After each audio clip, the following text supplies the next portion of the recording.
Kata Allah, ya'tuka rijalan wa ala kulli dhamirin ya'tina min kulli fajin amik. Udah Ibrahim panggil saja, kata Allah, niscaya mereka akan datang kepadamu meski harus berjalan kaki. Itu kan ibarat Allah aja gitu. Meski harus berjalan kaki, meski sampai kurus kering onta mereka, dan mereka datang dari segenap penjuru negeri yang jauh, kata Allah. Ya Nabi Ibrahim masih bingung gitu kan, masa iya ada orang yang mau ke sini, kata Allah. Di tengah kegalauan Nabi Ibrahim itu, Allah tenangkan Nabi Ibrahim. Udah Ibrahim, jangan tanya lagi, alaikad da'wah wa alainal balag. Ibrahim, tugas kamu hanya menyampaikan, tugaskulah, kata Allah, nanti yang akan membawa pesanmu ke dalam hati orang-orang yang aku kehendaki untuk datang ke sini, cinta kepada Allah, tawaf dan sa'i, ruku dan sujud di Masjidil Haram. Nah, sampai di situ barulah terpuaskan logikanya Nabi Ibrahim. Oh iya gitu kan, tugasku, kata Nabi Ibrahim, hanya manggil saja. Perkara siapa yang mau datang ke sini, gimana cara mereka mau datang ke sini, yaitu urusan Allah. Akhirnya naiklah Nabi Ibrahim ke sebuah bukit itu yang bernama Jabal Kubais. Di situ Nabi Ibrahim manggil kita semua, ayyuhan nas, wahai manusia, qad wujiba alaikumul hajj fahajju. Sungguh, kata Nabi Ibrahim, telah diwajibkan kepada kalian untuk berhaji, maka berhajilah gitu.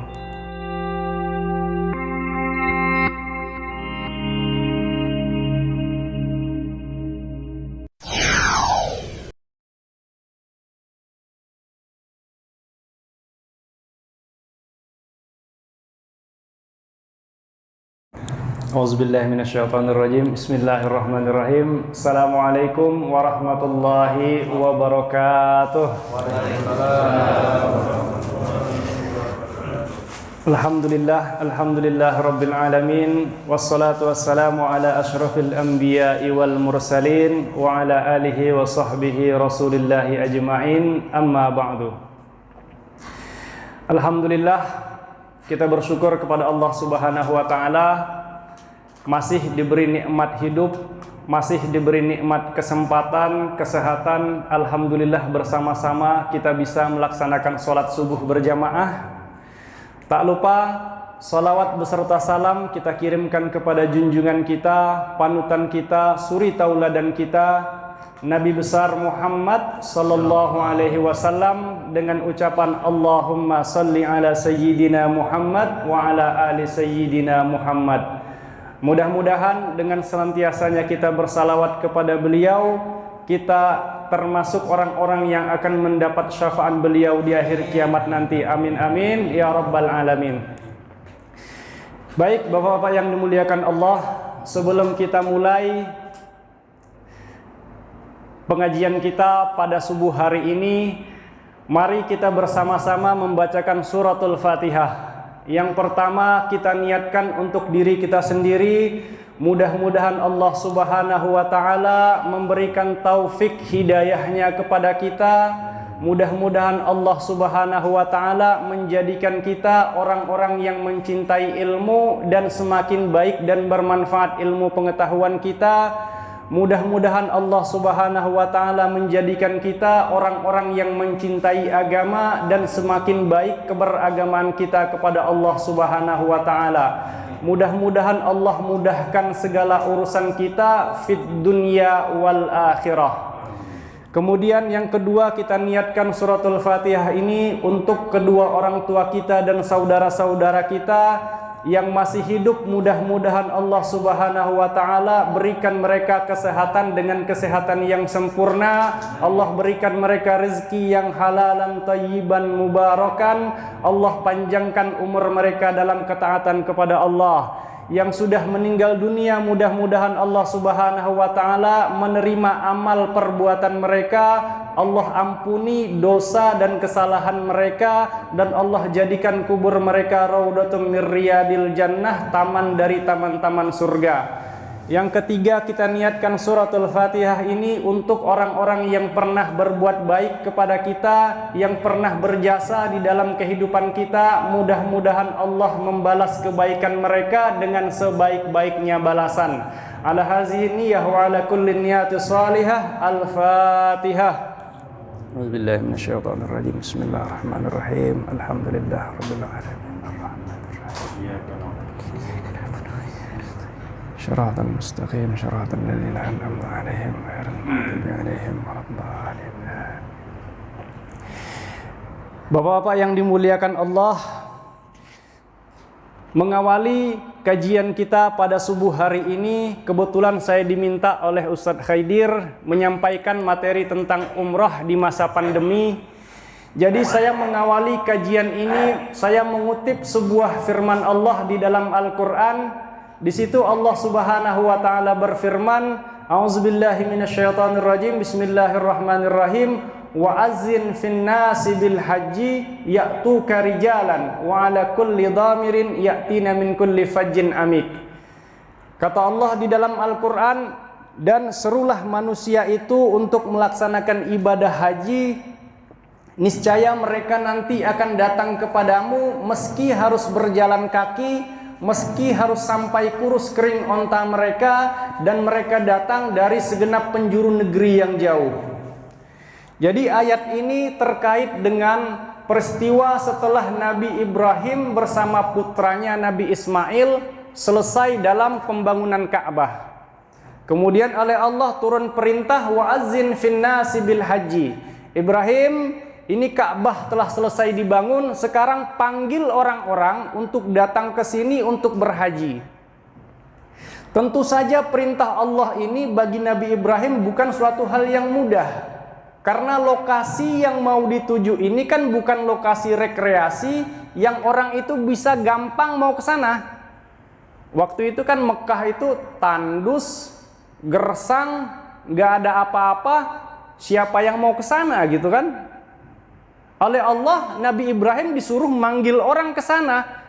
Kata Nabi Ibrahim, "Ya Rabb, wahai Tuhanku, kaifa ad'un nas?" Gimana caranya saya bisa manggil orang biar datang ke sini gitu. Media komunikasinya aja nggak ada, sarana prasarana komunikasi untuk manggil orang aja nggak ada gitu kan. Kalau sekarang kan enak gitu. Misalnya kan Pak Ustadz Khaidir besok mau ngundang kita nih Minggu gitu. Itu kan tinggal dikasih undangan atau dikirim via WhatsApp, undangannya langsung sampai ke yang bersangkutan gitu.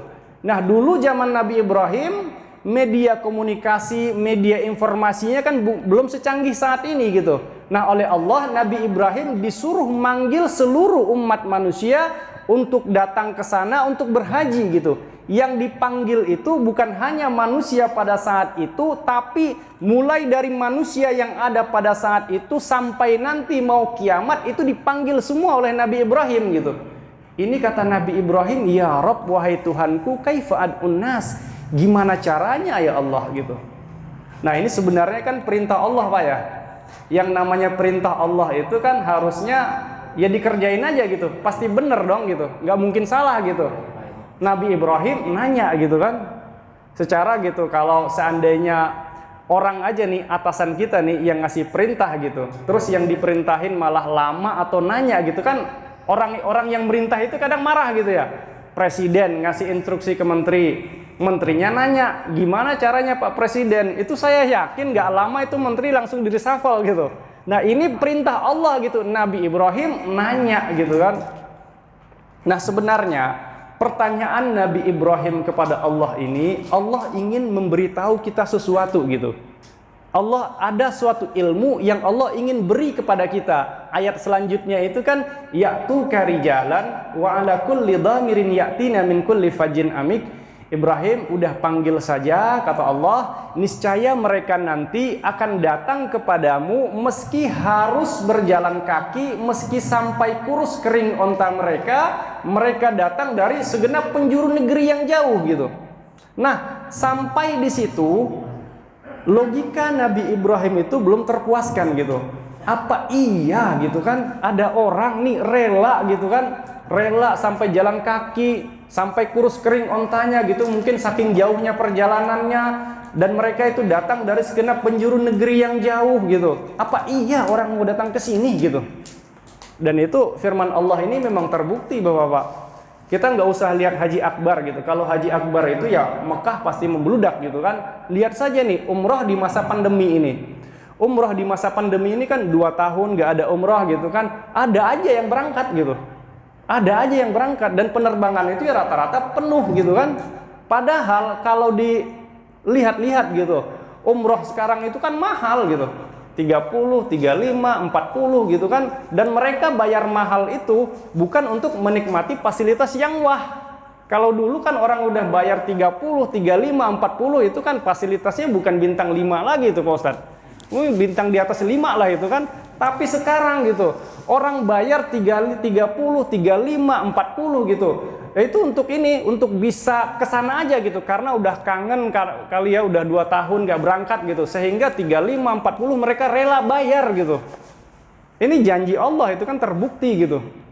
Itu dan berangkat sekarang itu nggak sama dengan berangkat dulu. Kalau dulu kan orang berangkat, datang ke bandara langsung berangkat. Dan sekarang itu susah gitu. Berangkat harus masuk karantina dulu gitu sehari. Di karantina itu di PCR. Kalau kita sudah pernah di PCR tahu kan itu hidung dicolok-colok gitu. Nanti sampai di Saudi gitu, umroh enggak langsung umroh. Di PCR lagi, karantina lagi 5 hari. Habis dari karantina belum boleh keluar tuh dari hotel karantina, di PCR lagi 2 kali di sana. Setelah selesai PCR itu dinyatakan negatif, baru boleh kita umroh, baru boleh kita masuk masjid. Nanti pulang ke Indonesia itu nggak langsung pulang, di PCR lagi gitu, dicolok-colok lagi hidung gitu kan. Iya, dicolok-colok lagi hidung sampai ke Indonesia, pulang ke rumah enggak pulang ke rumah, masuk lagi ke hotel karantina. Sampai di hotel karantina gitu kan, di PCR lagi. Nanti mau pulang ke rumah, di PCR lagi. Kalau udah negatif 7 hari itu di karantina sebelum pulang, baru boleh pulang ke rumah. Baru boleh pulang ke rumah. Total perjalanan itu bisa 20 hari lebih. Tapi ada orang mau ke sana gitu. Ada. Nah, kata Allah, ya'tuka rijalan wa ala kulli dhamirin ya'tina min kulli fajin amik. Udah Ibrahim panggil saja, kata Allah, niscaya mereka akan datang kepadamu meski harus berjalan kaki. Itu kan ibarat Allah aja gitu. Meski harus berjalan kaki, meski sampai kurus kering onta mereka, dan mereka datang dari segenap penjuru negeri yang jauh, kata Allah. Ya Nabi Ibrahim masih bingung gitu kan, masa iya ada orang yang mau ke sini, kata Allah. Di tengah kegalauan Nabi Ibrahim itu, Allah tenangkan Nabi Ibrahim. Udah Ibrahim, jangan tanya lagi, alaika da'wah wa alainal balag. Ibrahim, tugas kamu hanya menyampaikan, tugaskulah, kata Allah, nanti yang akan membawa pesanmu ke dalam hati orang-orang yang aku kehendaki untuk datang ke sini, cinta kepada Allah, tawaf dan sa'i, ruku dan sujud di Masjidil Haram. Nah, sampai di situ barulah terpuaskan logikanya Nabi Ibrahim. Oh iya gitu kan, tugasku, kata Nabi Ibrahim, hanya manggil saja. Perkara siapa yang mau datang ke sini, gimana cara mereka mau datang ke sini, yaitu urusan Allah. Akhirnya naiklah Nabi Ibrahim ke sebuah bukit itu yang bernama Jabal Qubais. Di situ Nabi Ibrahim manggil kita semua, ayyuhan nas, wahai manusia, qad wujiba alaikumul hajj fahajju. Sungguh, kata Nabi Ibrahim, telah diwajibkan kepada kalian untuk berhaji, maka berhajilah gitu. Nah, kembali lagi Bapak-Bapak yang dimuliakan Allah, pertanyaan Nabi Ibrahim kepada Allah itu sebenarnya Allah ingin memberitahu kita. Yang pertama, bahwa perintah haji itu adalah perintah langsung dari Allah, dan perjalanan haji ini adalah perjalanan iman. Perjalanan iman, mulai dari niat kita mau berangkat ke tanah suci sampai nanti kita berangkat dan pulang ke tanah air, itu semua perjalanan iman. Sehingga kalau orang itu benar dalam berhajinya, benar dalam berumrohnya, itu pulang ke tanah air itu hatinya itu menjadi bersih, perilakunya menjadi baik gitu. Dan yang pasti urusan dunia itu nggak ada yang bisa bikin hatinya sedih gitu. Kenapa? Karena janji Allah, laisa lahu jazaun illal jannah. Balasan orang yang haji, yang umrah itu kan surga. Isi surga itu siapa sih? Ya isi surga itu orang-orang yang dosanya diampuni Allah. Bukan orang yang tidak berdosa, bukan Pak. Jadi Boleh jadi ketika di dunia dia berbuat dosa, dia berbuat kesalahan, tapi birahmatillah, dengan rahmatnya Allah kemudian dosanya diampuni, kesalahannya dihapus sehingga dia masuk ke surga gitu. Nah, kalau udah masuk ke surga, dosanya diampuni, ya tidak ada lagi sesuatu yang di dunia ini yang bisa bikin hatinya susah gitu. Karena kan salah satu penyebab faktor hidup kita ini menjadi sulit itu ya dosa gitu. Dulu Nabi Adam kan enak di surga, mau apa aja ada gitu kan. Ibarat kalau di film-film tuh, mau nasi goreng, ting, ada nasi gorengnya. Soto Betawi, ting, soto Betawinya ada gitu. Tapi kata Allah, wala taqraba hazihi syajarata, Adam jangan deketin ini pohon. Digoda iblis. Adam mendekati pohon khuldi itu, diturunkan ke dunia ya beda. Hidup di dunia dengan di surga beda gitu. Kalau di surga mau makan ibaratnya kan nasi goreng ting ada gitu. Kalau di dunia yaitu ada pohon, panjat, petik, makan gitu. Berkurang dosanya? Enggak, nambah. Ya semakin sulit lagi hidupnya. Yang tadinya cuman metik gitu kan, nggak bisa metik lagi, harus nanam dulu gitu. Berkurang dosanya? Enggak, nambah. Ya semakin sulit lagi hidupnya. Yang tadinya bisa nanam, sekarang udah nggak bisa nanam, harus beli, mau itu beli, mau ini beli gitu kan, harus kerja dulu nyari duit. Berkurang dosanya? Nambah, ya nambah sulit lagi hidupnya. Yang tadinya bisa beli, harus ngutang, mau ini ngutang, mau itu ngutang, ya begitu gitu. Makanya orang pulang haji, pulang umrah itu, pasti itu wajahnya berseri-seri itu. Kenapa? Ya dosanya baru diampuni Allah. Kan orang umrah itu gitu. Al-umratu minal umrati kafaratun lima bainahuma. Umrah yang satu ke umrah yang lain itu kafarah. Kafarah itu pelebur, penghapus dosa di antara keduanya. Ya kalau dosanya udah diampuni Allah gitu kan, ya nggak ada lagi kesusahan hidup itu yang bikin hati sedih itu nggak ada gitu. Nah, nanti kan pulang umrah berseri gitu kan, dosa lagi, ya murem lagi, umrah lagi gitu kan, berseri lagi, ya gitu aja muter terus. Jadi bapak-bapak yang dimuliakan Allah gitu, perjalanan umrah, perjalanan haji ini ya perjalanan iman gitu kan. Jadi kalau orang yang pulang umrah, pulang yang haji itu harusnya itu jadi orang yang hebat gitu. Karena setiap rangkaian ibadah itu punya makna yang terdalam. Jadi kalau orang yang berangkat haji, orang yang berangkat umrah itu paham gitu kan, apa yang dia lakukan di sana, itu ya hebat hidupnya. Coba orang yang berangkat umrah itu, yang pertama kali disuruh apa? Ihram. Iya kan? Niat itu kan ihram. Ihram itu apa? Ini pakaian kita disuruh lepas sama Allah. Disuruh lepas, ganti dengan pakaian ihram, semuanya sama gitu. Itu Allah ingin mengajarkan kepada kita gitu. Kalau mau umrah, mau haji gitu, kenapa sih harus ini dicopot nih pakaian? Oh, ternyata pakaian ini sumber kesombongan. Saya misalnya kan datang pakai baju koko, pakai sarung, pakai sorban, masuk masjid, mungkin merasa alim, mungkin merasa hebat gitu. Padahal belum tentu di mata Allah. Datang misalnya kan pakai pakaian rapi ke kantor, wah pundaknya ini bintangnya 4, lewat melati 3 ya harus hormat gitu kan. Kenapa? Ya jenderal yang lewat melati 3. Ya makanya pakaian ini kata Allah ketika umrah disuruh lepas, karena pakaian ini sumber kesombongan. Dilepas pakaian, ganti dengan pakaian ihram, dan pakaian ihram itu sama semua itu. Seluruh manusia yang mau umrah, yang mau haji ya sama semua itu pakaian.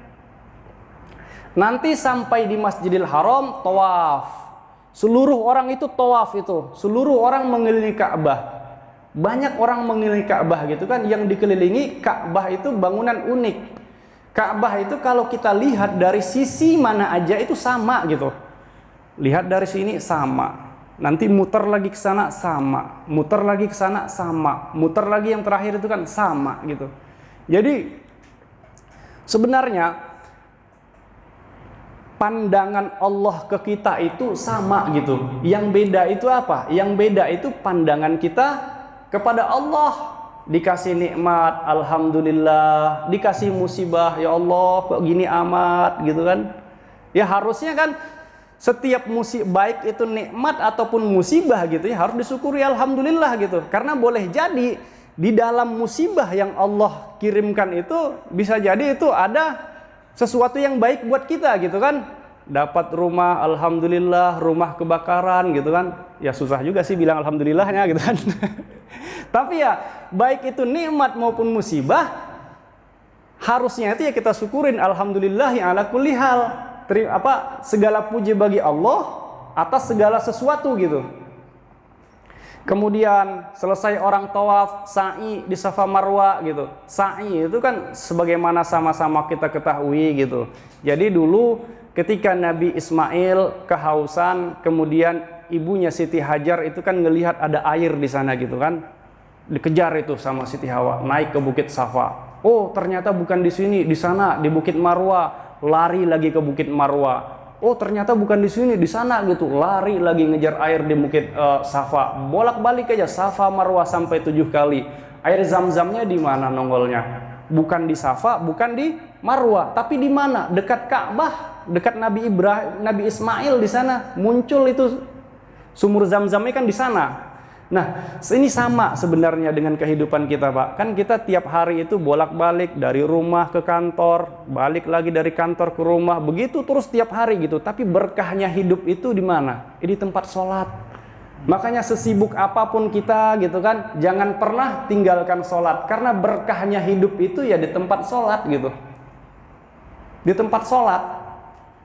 Maka pantas gitu kan, orang yang pulang haji, pulang umroh itu kalau benar dia berhaji, benar dia berumroh, hebat hidupnya, Pak. Hebat hidupnya gitu kan. Karena rangkaian perjalanan ibadah haji itu yang mengajarkan hidupnya itu untuk hebat gitu. Kalau dia benar dalam berhaji, benar dalam berumrohnya. Maka Bapak-bapak, Ibu-ibu yang dimuliakan Allah, mungkin cukup sekian yang bisa saya sampaikan. Mudah-mudahan apa yang menjadi kajian kita pada subuh hari ini bisa bermanfaat untuk diri saya sendiri khususnya, kemudian bagi kita umumnya. Demikian, wabillahi taufiq wal hidayah. Wassalamualaikum warahmatullahi wabarakatuh.